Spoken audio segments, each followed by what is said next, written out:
Nghe là nó sao? Mà đi. Qua đây, ôi giời nè. Ôi giời ơi. Anh thấy nhưng mà nó nở quá rồi. Không lấy gì này.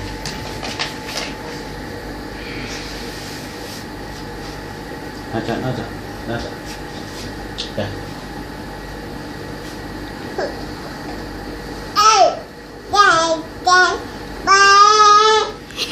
Xong rồi thì thế nào?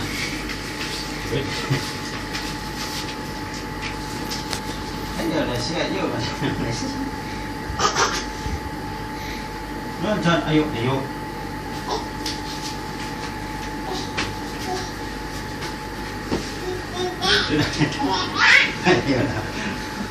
Nghe đó được. Đó chọn đấy. Nó vào đó chọn.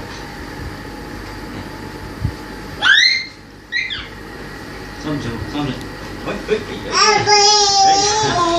Ê. Mày nào sao đấy.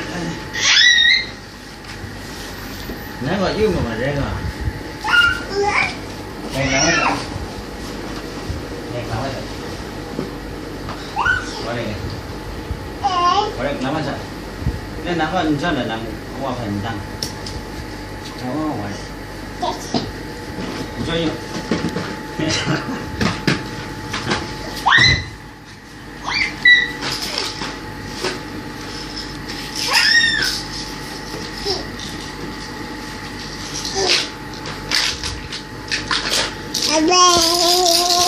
Cái đó cũng làm được.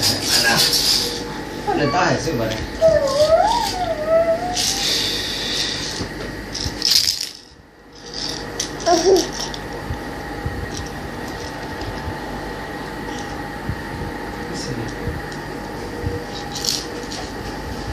Đây xưa nó là thỏ. Tại